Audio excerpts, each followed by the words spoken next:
Debate, the Honourable Member for Calgary Rocky Ridge. Well, thank you, Mr. Speaker. Well, I rise today to join the growing ranks of opposition members imploring our colleagues on the government side of the aisle to vote for the motion to send the question of privilege to the House Commons Standing Committee on Procedure and House Affairs. Before getting to the substance of the debate, though, I'm going to start by explaining a little bit of the background for the benefit of the people of Calgary Rocky Ridge who may be watching today but have not followed this debate on Parleview or CPAC and may be wondering what this is all about. So today's debate is about a question of privilege. Just as power is coupled with responsibility, responsibilities must come with the powers necessary to execute them. When we're elected, members of Parliament are charged with the responsibility to represent our constituents in the House of Commons. In order to fulfill this responsibility, we enjoy certain tools and powers by law and convention called parliamentary privileges. When we hear of the word of privilege, Canadians might think of in positive terms about special things that people are able to or enjoy to do, or in negative terms about things that only certain people get to do and enjoy without having earned them. But members of Parliament speak of our privileges. We are talking about the tools we need to do our jobs.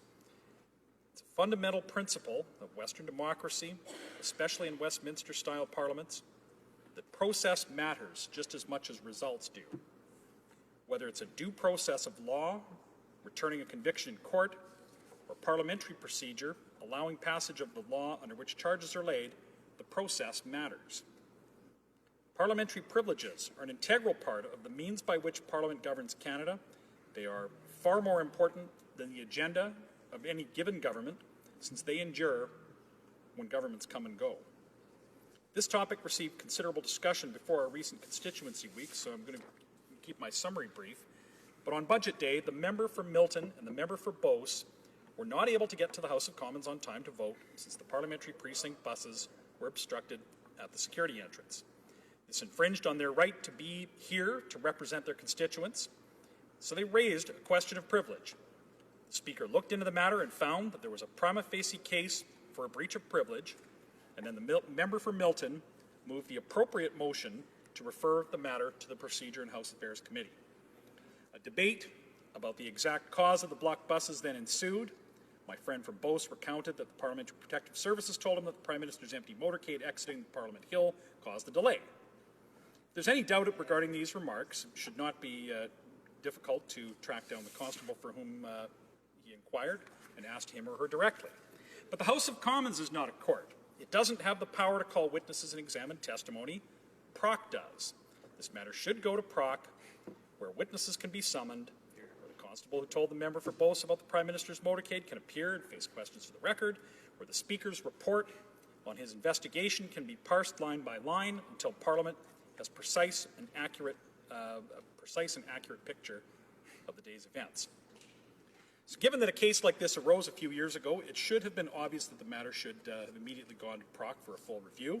Although I was not a member of Parliament when Yvon Gaudin raised his point of privilege about being blocked from attending the House due to security measures for a visiting dignitary, I'm going to join my colleagues in mentioning that the matter was immediately referred to PROC, where it immediately took precedence over the other business on the agenda of that committee at that time.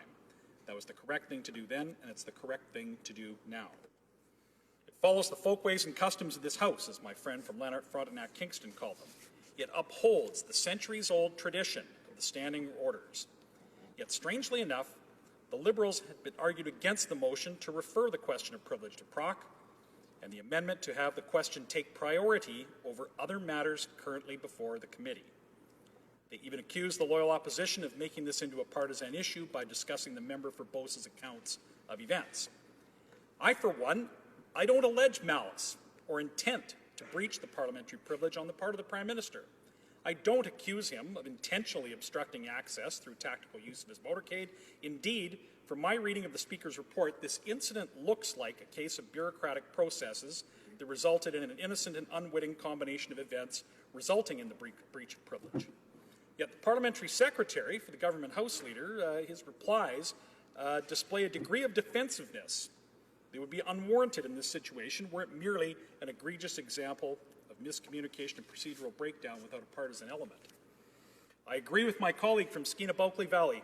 I think this parliamentary secretary doth protest too much.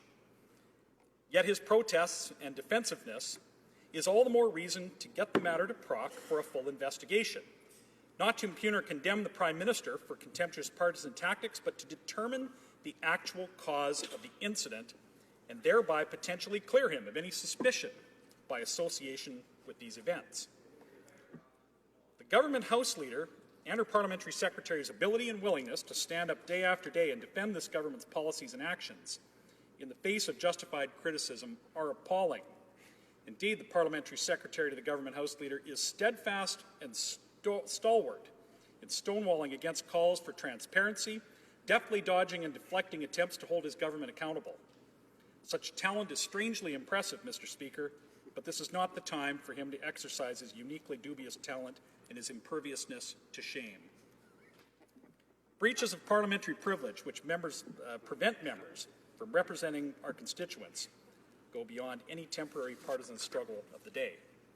They go to the very root of constitutional representative government, Westminster-style parliamentary procedure, and what, in the 19th century, was understood as responsible government. The incident before us today need not and should not be a partisan or policy matter for debate in the chamber.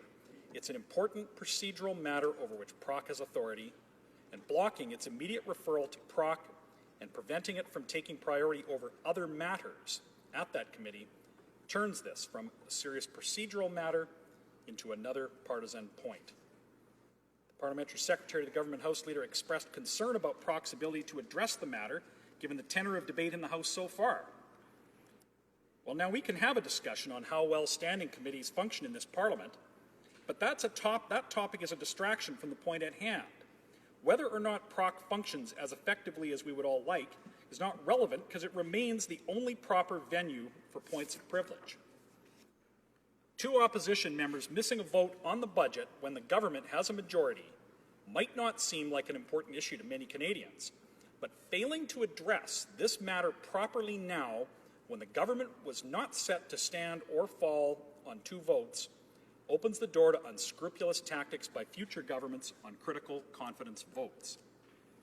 Not given to hyperbole or slippery slope arguments, but I must mention that disregarding this point of privilege and refusing to refer the matter to Proc would set a very dangerous precedent.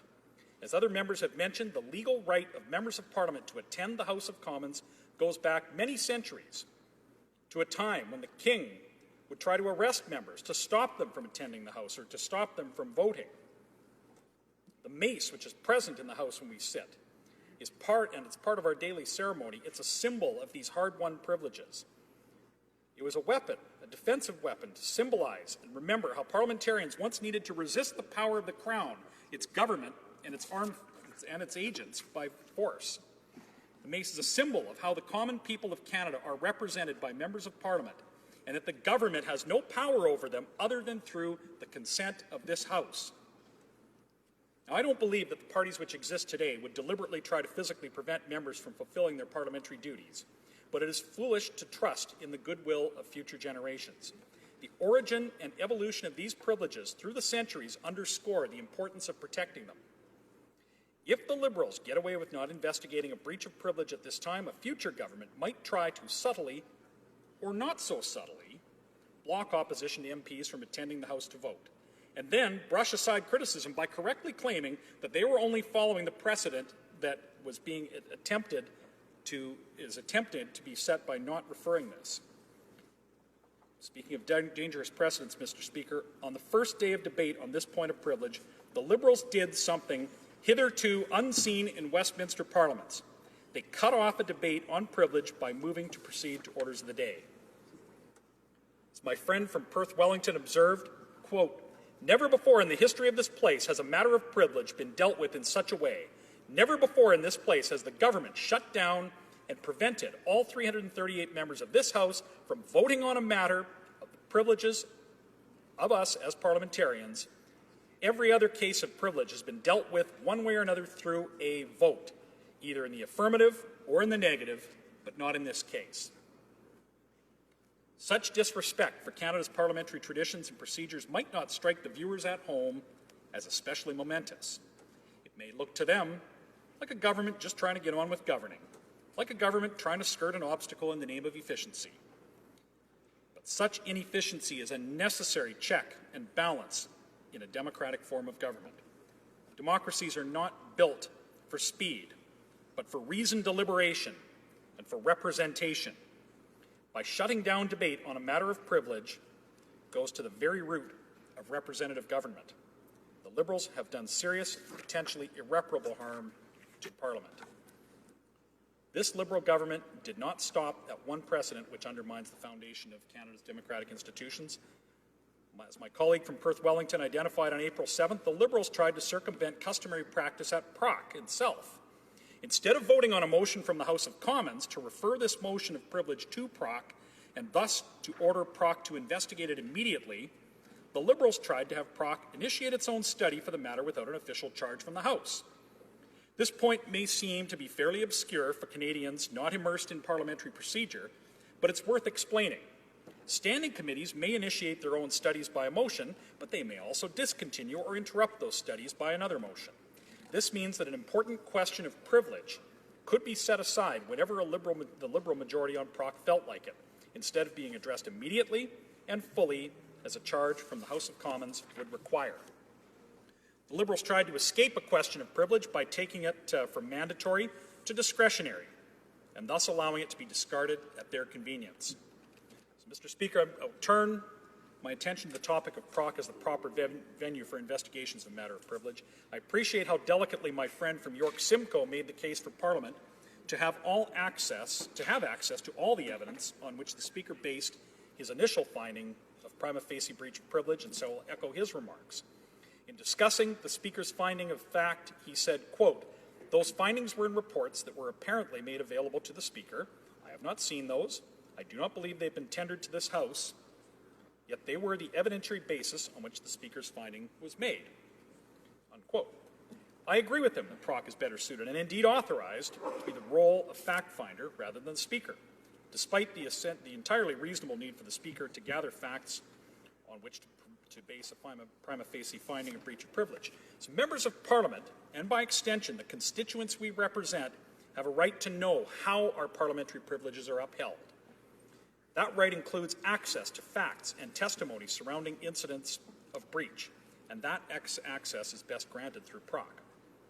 With respect to my colleague from Beauce's amendment to the motion before us today, I understand that PROC is currently seized up with, or perhaps more accurately seized up with, the question regarding proposed changes to the standing orders. However, enforcing existing standing orders takes precedent over discussing amendments or innovations thereto. It's like arguing over the new rigging for a sinking ship. Repairing and ensuring the immediate security and safety has to take priority over redesign. The member for Brossard-Saint-Lambert her remarks get to the heart of the government's resistance to this motion. On April 6th, she said, quote, "We will not allow the Conservatives to play politics with the rights and privileges of members of Parliament. This is just too important. We will not let them try to block a study of how we modernize the rules of the House of Commons," unquote. Well, what a ridiculous mischaracterization of what is happening, Mr. Speaker. It is as if she is suggesting, with a straight face and without a hint of irony, that the Conservatives, as well as the other opposition parties, are, quote, "playing politics" by asking PROC to investigate how two members of Parliament were prevented from voting on a budget bill, a confidence motion, when you, Mr. Speaker, had issued a ruling finding a prima facie case of breach of privilege, and that by denying such a referral against all precedent, somehow the government is not playing politics. She's basically saying, well, it's not that important if duly elected members of Parliament can't get to the House to vote on a budget, but ramming through changes to the standing orders without all-party consent, contrary to all precedent and convention, so that this government can dodge democratic accountability, is important. Mr. Speaker, Canadians elected us with an expectation that we would follow the rules, not change them to suit whoever is in power at a particular moment. Canadians expect us to respect our democratic institutions. Governments in civilized countries do not get to make up the rules whenever they want to. Well-structured governments have clear rules with clear procedures to change them. They also have built-in checks and balances. Canada's governing institutions have become more and more centralized over the past 50 years, especially since the first Prime Minister Trudeau. More power has passed from the House of Commons to Cabinet as the roles of individual MPs shrink. We are now at the point where the only real power opposition MPs as well as governing party backbenchers have in the House is moral suasion through debate, appeal to the government's conscience through the power to question, and through the power of delay. Other than these very limited powers, the government can pass any law it wants between elections, and this government wants to reduce these final, very limited powers that MPs have to represent their voters. Mr. Speaker, April 6th was an especially bad day in terms of patronizing Liberal nonsense, which treats Canadians and their elected representatives as children. The member for Winnipeg Centre went so far as to lecture this House and two parliamentary veterans on the need to plan their days to get to the chamber quicker. He lectured them on his own experiences with the Parliamentary Hill buses, including his attempt to disembark away from a designated stop. And when my colleagues spoke out to express their concern for his safety in attempting to do so, he referred back to his days as an elementary school teacher managing first and second grade children, thus implying that fellow members of Parliament were no better self-managers than 6-year-old children. Mr. Speaker, such comments are outrageously insulting to our honourable colleagues. However, the member for Winnipeg Centre's school metaphor may be useful. Does a student deserve a lecture on punctuality if he dutifully waits for the bus but arrives late because the bus was blocked by the police at the only intersection that the bus could cross to get the student to school?